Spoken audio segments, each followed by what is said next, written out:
Okay, so this is Mike Hallett, my friend from Vegas. I met him in Italy during a Roman excavation. I haven't been on YouTube for a long time. What's changed? I'm in the Palestinian cause. Lots changed. I for once know what I'm talking about. I quit YouTube because I didn't know what I was doing, and I w was producing a bunch of pro-empire content, and subconsciously. Yeah, just my heart wasn't in it, but we're gonna return today and talk about the Temple of Baal because we heard about it and we know Romans. Uh, would you like to add something on this, Mike?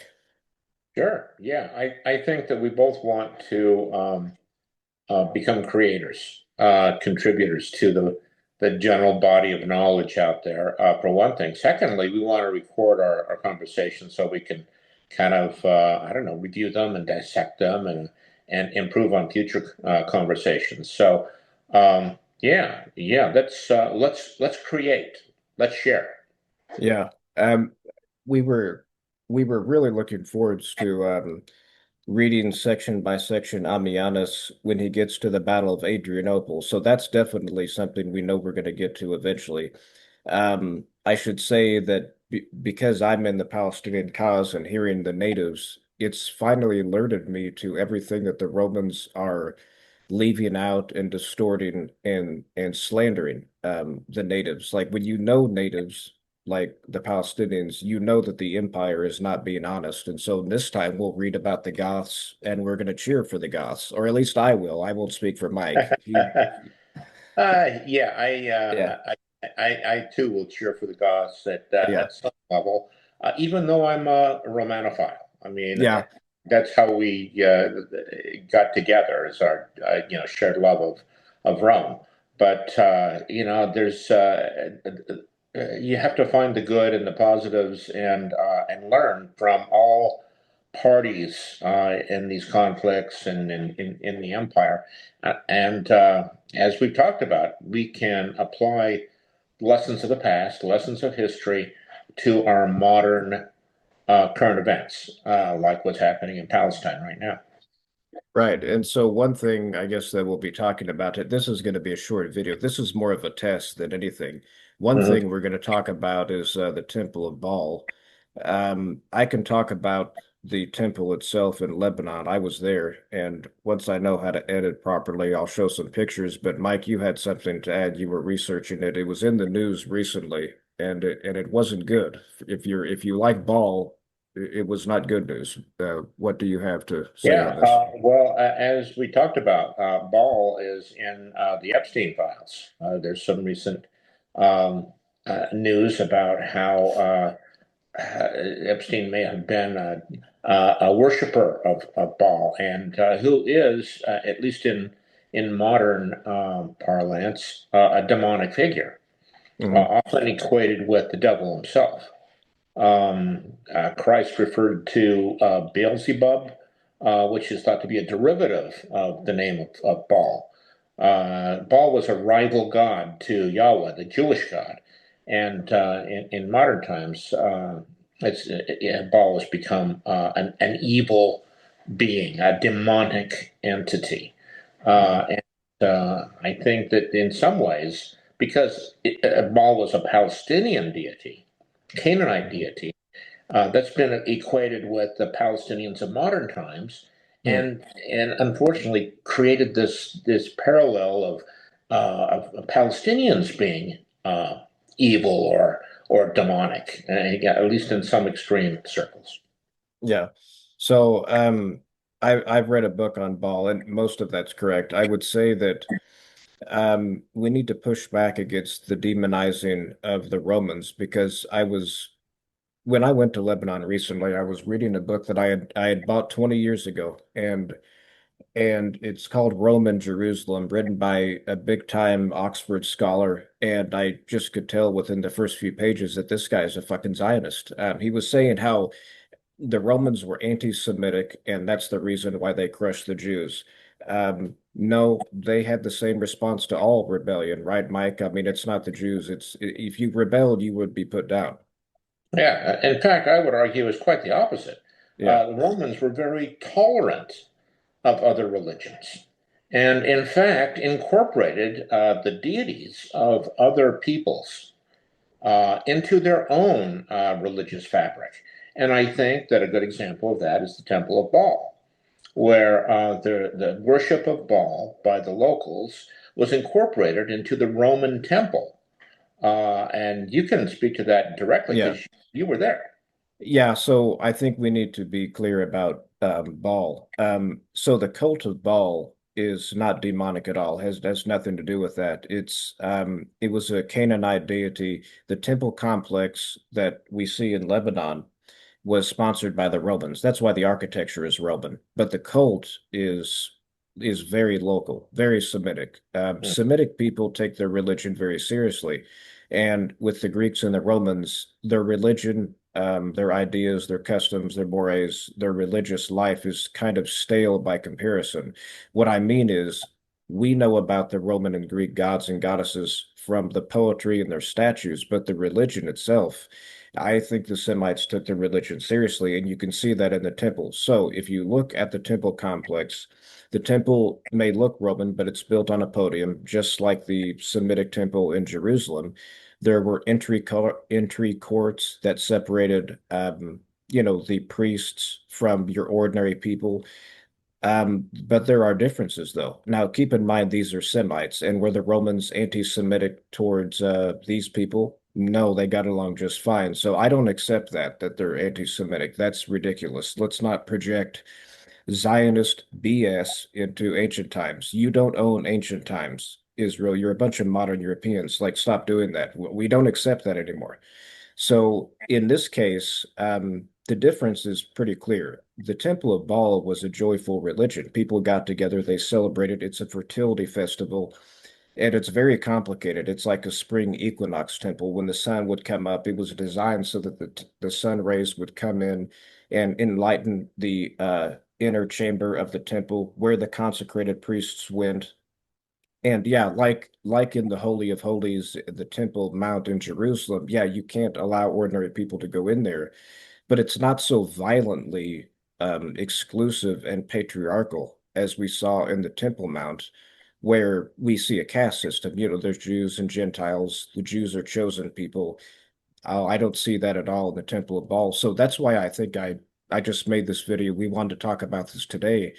I Let's not treat all Semites as the same. I think that's dangerous. There's a lot of diversity over here, and the people of that worship Baal considered him a fertility deity. They didn't say that the Romans were inferior people just because they're not chosen. This is not like a That's unique to Judaism. And so, I mean, to your point earlier, how else could these religions syncretize if one group is better than the other? No, the Romans just saw, oh, he looks like our Jupiter, so I guess he's Jupiter. That's it. Yeah. Yeah, yeah, exactly. And Baal was equated to some degree with Jupiter because he was the god of rain, Yeah, of the right. and we can take a lesson from ancient Rome. They were very tolerant of other religions, and including the Canaanite religion and the worship of other gods.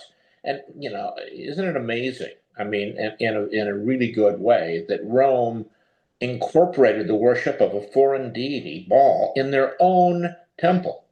Can you Yeah. imagine, a synagogue incorporating the worship of Jesus inside their own synagogue? No, No, never. no. A menorah inside of a Christian church. No, I mean we can learn from Rome as being very tolerant, very accepting, and I wish we were more like that today. Yeah, and so it's worth did you read on in your brief research here what happened to the Temple of Baal here? I How actually did it didn't. end? Yeah. Actually didn't research the history of the Temple of Baal Okay. and what I was just looking at. Okay, yeah, if I'm not mistaken, the Christians, and here I mean the Roman Christian occupation. By then, Rome was in serious decline, and it's always funny when you hear the Christians talk about the Roman Empire is decadent and weak and stuff. Well, no, it was most weak when it was Christian. That's when the empire fell, was when Christianity was the official religion. And you can see weakness when I think it was Theodosius, the so-called great. He just came in and said, Baal is banned. You don't get to worship this anymore. But we're supposed to, today view Baal as some kind of demon. That's Christian propaganda. And I don't have a lot of bad things to say against the Christians in the region because they were so friendly and polite to me. But man, the Christians over here are crazy. Um, I don't want to single out the Mormons, but but Mike has seen it. I've seen it. The Baptists where I live are crazy. They think Baal's a demon, literally. And I'm sure the Mormons are the same. But yeah, I think Baal is kind of a case study for the Dark Ages. You can kind of see the Dark Ages show up earlier than you think when you start to see the Romans being intolerant. Like you were saying earlier, they were tolerant for many centuries. That's the real native Roman civilization back in Italy. But by then, I think that I can't explain why they changed. I mean, I don't study late antiquity, but that would almost be an anti-Roman thing to do, is Yeah, to, that's a curious turn of events. I mean, for centuries, the Romans were very tolerant and accepting of other religions and even their deities. And then in late antiquity, and particularly during the reign of Theodosius, um, other religions were persecuted, yeah, eliminated. In fact, I'm reading here in Wikipedia that the Temple of Baal was converted to a Christian church during yeah, the Byzantine era. And Baal was demonized. He was pictured as a demonic figure with horns. And there's also the statement that he ate babies, reference to the yeah, child sacrifice, which yeah, may have actually occurred in the extreme past. We know that there was human sacrifice in some religions. But anyway, yeah, it's a classic case of demonization of other religions. Any yeah, lit, religion yeah. not your. Yeah, literal demonization. So this is the book. I don't know if it's blurry or not. Maybe I'll have to add it in later. Is it blurry? Yes, glory. Okay. Well, I bought this at the Temple. It's by a French archaeologist who worked on it, and um, it talks a lot about Baalbek, and I don't remember anything about the child eating the cannibalism that's just Christian propaganda later. So it just doesn't have anything to do with reality. Um, that's case in point. When I hear Jeffrey Epstein, he's a Jewish spy for Israel. He's evil. When he talks about Baal, he doesn't know what the fuck he's talking about. I don't take any of that seriously. Um, but and of course, you see the people in Iran. I don't judge them either. I kind of know what they're doing, and I'll explain it. Here's my theory on what's going on in Iran. I saw an effigy of Baal being burnt with Trump's face on it. We all hate him. He's a genocidal maniac who's a slave of Israel. And they were burning him, and it's like I'm for that. That doesn't bother me because the cult of Baal is dead. It's anybody espousing Baal like a pedophile like Epstein, you're espousing a dead deity. You know who's not dead? Allah. Islam is a living, thriving religion. And you were talking about Roman tolerance. Well, I think the Roman principle of tolerance lives in Islam. Why? Because it says right in the Quran that doctrinally Muslims must tolerate people of all faiths and all communities because Allah did not make us the same. I can defend that pretty easily. I like that because it reminds me of what you were talking about, the Roman tolerance. Yeah, and I think that in Christianity, at least the highest form in my view is tolerant, Yeah. and doesn't demonize other religions and turn them all into evil child eaters. Mhm. Yeah, you disagree with their theology, that's fine. But to demonize them is unfair, and I think that's actually against the principles of Christianity, which I think is at its heart tolerant. Yeah, the native Christians in Palestine and Lebanon are tolerant. And you can tell that right off when you talk to them. I talked to some of them. In fact, my first subscriber on Substack was a Palestinian, and I was like, "Wow, what an honor! A Palestinian Christian, no less." And basically, he was explaining how we're all Palestinians. We don't even talk about each other in terms of like he's a Palestinian Sunni, he's a Palestinian Christian. They all just kind of get along. And that I think reflects the native culture of the land. Since Roman times, you've always had like cults in the region, and they've had to get along with one another. So it's this may be kind of a meta a bigger point, but me and Mike, we don't we talk about Rome because we take Rome seriously and we think it's all pretty relevant to today. I don't compartmentalize history. I don't think that the modern era is totally separate from Roman times. No, I think the natives of today are pretty much like the natives of Roman times. I think the Christians and the tolerance you see from them is what we used to see in the Temple of Baal. And I think occupation, like the Roman occupation, was not local, did not have a native flavor when they suppressed Baal. And I don't, and we all know that the Israelis are an occupation, and boy, are they intolerant.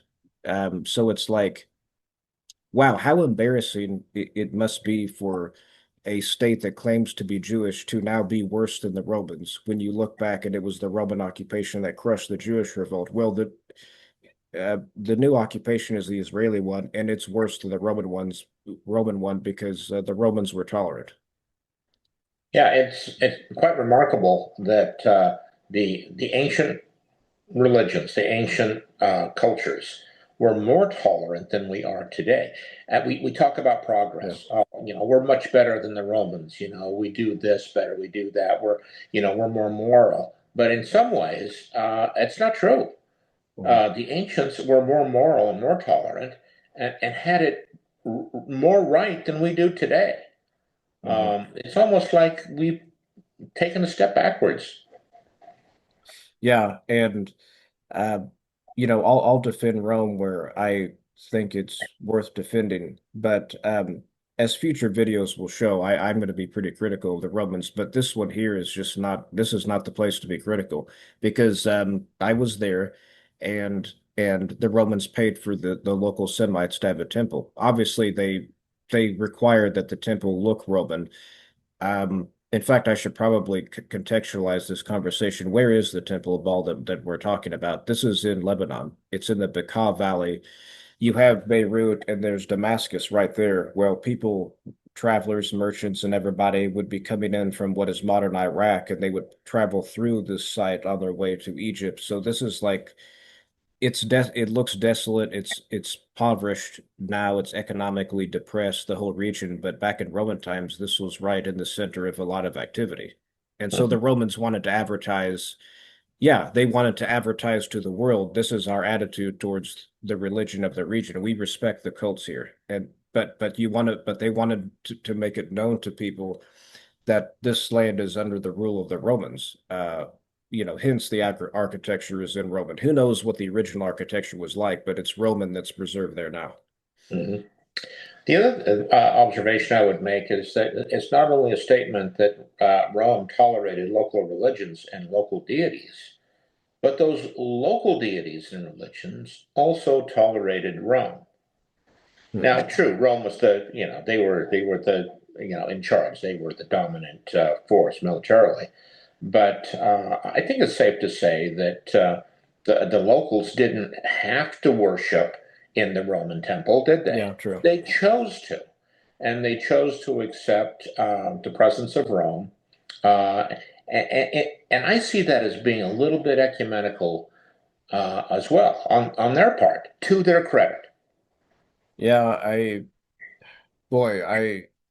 it's a tough position to be in. You don't want to revolt against Rome because back in those days, there's no there's no Twitter to broadcast the atrocities to the world. You know what I mean? I mean, we're all paying attention to what's going on over there because we can see it and know about it. But the Romans, nobody was going to stop the Romans when you revolted. I mean, they were pretty brutal, but only if you revolted. And so when the Jewish revolt, the Judean revolt happened, the Semites of the region said no thanks. We're not joining you guys. And the Samaritans who are always being treated in the worst manner possible by the Judeans. The Jews, look, I'm just going to be honest. They're one of the most prejudiced people on the planet. That's just theologically in their religion. It's a caste system, and the other people in this region just weren't interested in fighting the occupation. I'm not, me and Mike are not saying occupation is good.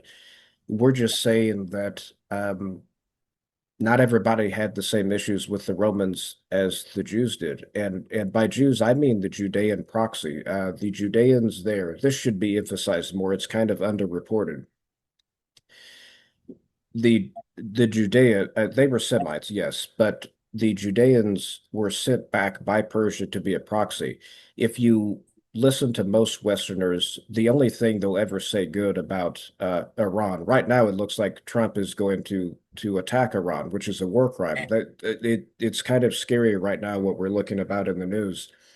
And you'll never hear the West really say anything good about Iran. The only time they will is when they say that the Persians liberated the Jews and rebuilt the temple.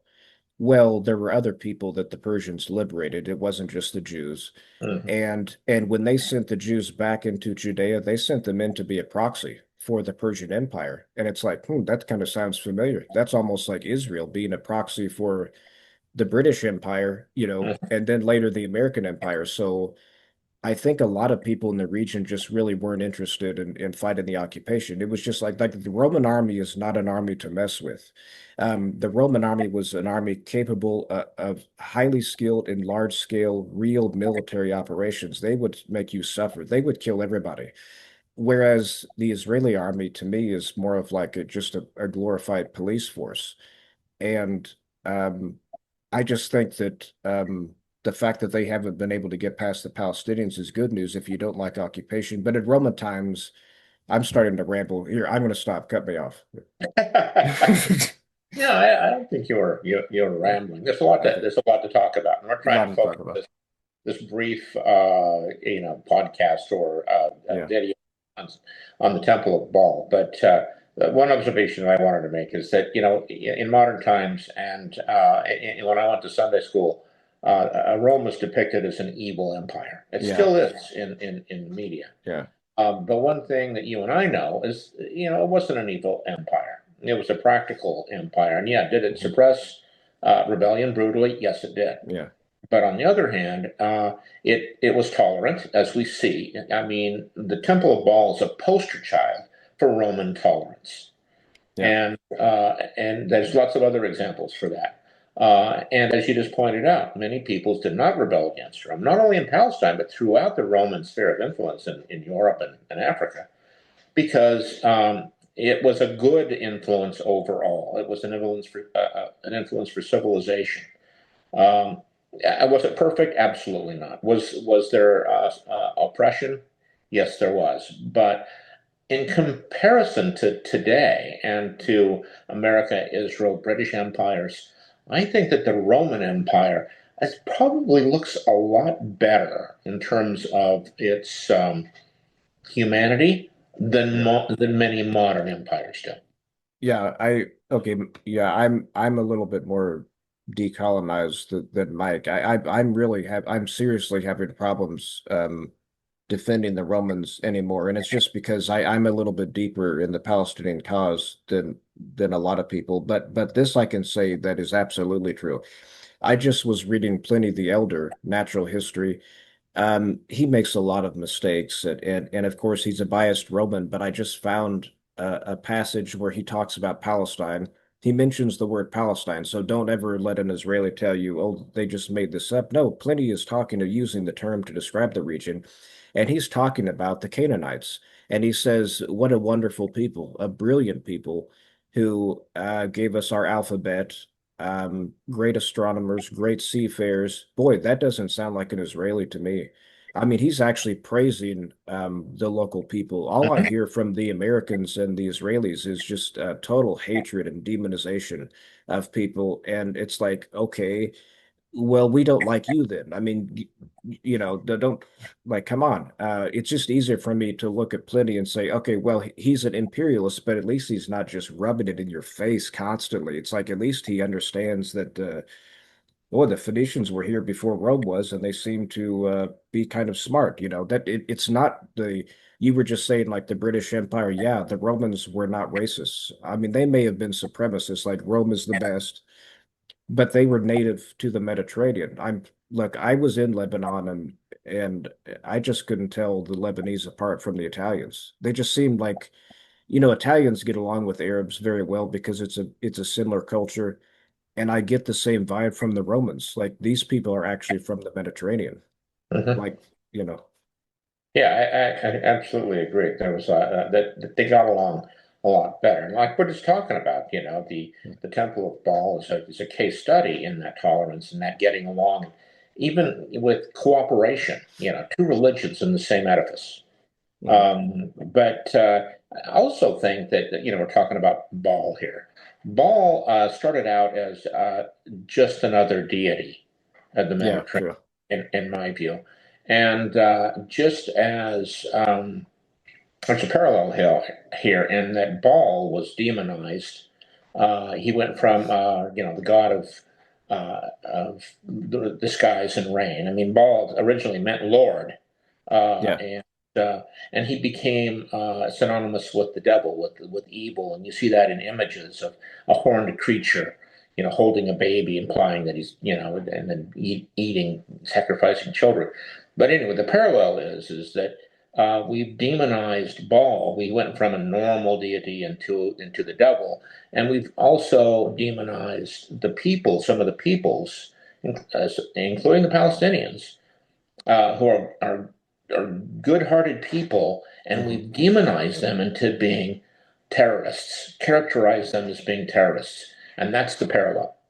Yeah, and I am kind of wondering, when Theodosius came in and suppressed the cult, it probably went underground, right? I mean, there's some stuff that's just not going to enter the histories of the Romans because they're just not interested, particularly at that stage, being a Christian autocracy.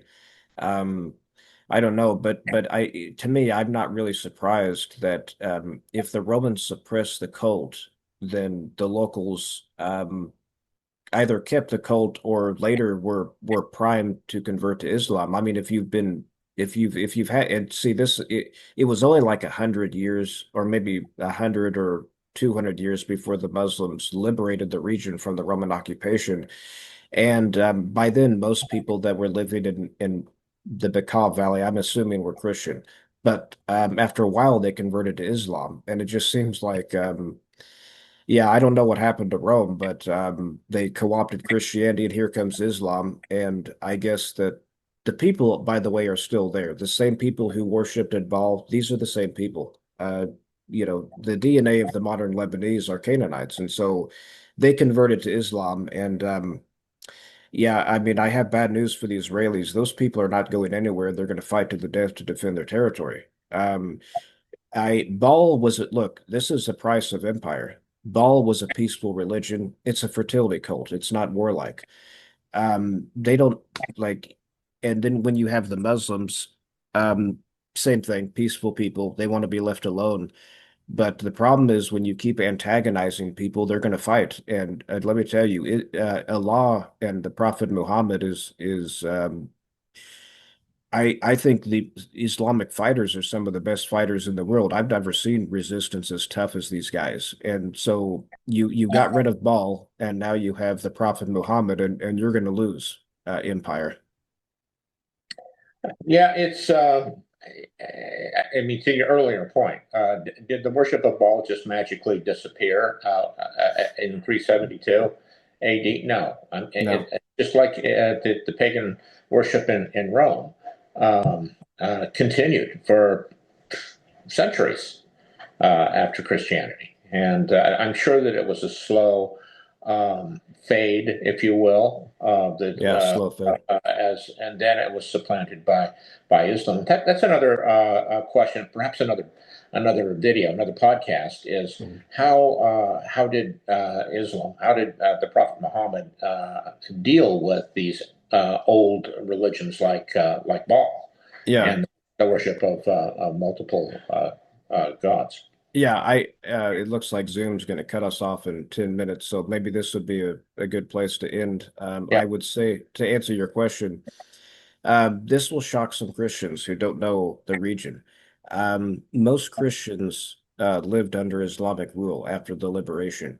Like Mike was saying just now, it took a long time for Christianity to take conquer the countryside of Europe. That's where the term pagan comes from. It means farmer in Latin, and what that references is the villagers, the European villagers, deep in the countryside outside of the cities, they were pagan and polytheistic. They worshiped the old gods. And over in Lebanon in Baalbek, I'm assuming a lot of people either worship Baal underground or they just converted to Christianity because of the pressure. And then what happened? Most Christians in the world thrived and lived under Islamic rule. So no, I'll never say anything bad about Islam. Uh, should we end with that? I'll let you have the last word. Yeah, I think that's an interesting question.